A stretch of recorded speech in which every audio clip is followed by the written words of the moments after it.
Yesterday we looked at why we do connection events in the first place, and now we're going to shift gears and go over what we are going to do and how we are going to go about doing it on January 15th.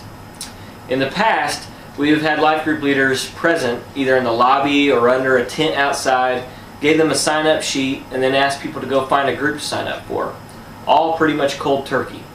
I have to admit, I was highly skeptical that this would be an effective approach, but over the course of the fall season, I've had the humbling opportunity to talk to many people who got plugged into groups through the connection event in August, and even know about a few groups that didn't have a single other person on board beforehand, and they now have thriving groups simply from sign-ups to the connection event. Well, I'm still not convinced that this is the best way to go about creating authentic interaction between leaders and potential group members, but it is apparent that people will in fact sign up if we create the time for them to do so. So on the 15th, that is what we're going to do. We'll let out about 10 to 15 minutes early and allow people time to connect to open groups. But we're going to supplement this time by giving people a resource so that they are not coming in cold turkey. And hopefully this will jumpstart a more meaningful connection. A few weeks back, me and a group of life group leaders had a brainstorming session around the idea of what we wanted to accomplish through the connection event. And two things really jumped out. One, that we needed to raise the visibility of our groups. And two, that it would be beneficial to get information to people beforehand so that they have time to look through the details of open groups ahead of time, so that the connection event itself can be about people connecting instead of worrying about what day and time and if they have kids and all that other technical stuff. After we put our problem-solving skills to work, this is what we came up with.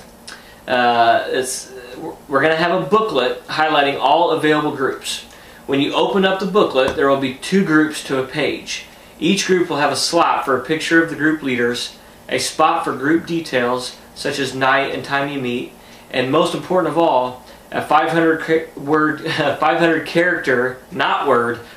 character group introduction. Once we have all this info ready, and just a heads up, we've got some of our life group coaches in place and they're going to be coming after you to collect this information.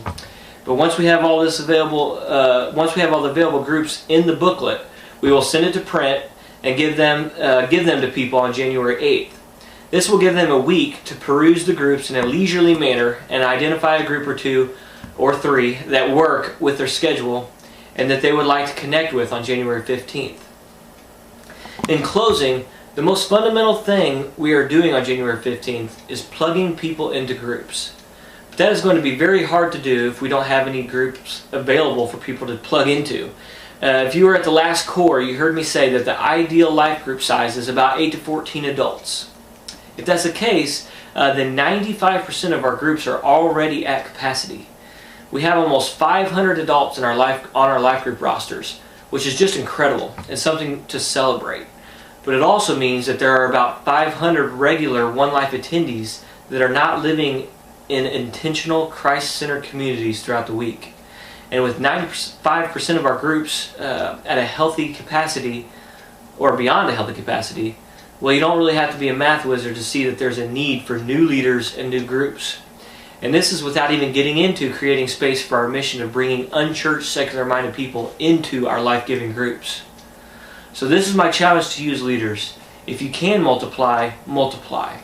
We want to multiply in healthy and natural ways, leading out with prayer and discernment of God's will. But let's make sure that it is not our own wills and interests holding us back from multiplying our group. Take this information back to your group and just discuss it openly, searching out if the time is right to launch a new group out of the one you already have. Also, go to the coaching tabs on the One Life Group's blog and read why we multiply. It's not just so we can say we are an awesome church with all these small groups or so that the life group director can sleep easy at night. It's because multiplying groups will help people far from God experience Jesus. But as we said, we want to multiply in healthy ways and healthy and natural ways. So if it's not time to multiply, it's not time to multiply. But I would also like to challenge you leaders to start or continue to intentionally pour into potential leaders in your group. And start doing it immediately. Don't wait until you are ready, because you probably never will feel like you are. Well, that is the what, and tomorrow we will get into even more exciting details about how this whole thing will go down. Thanks again.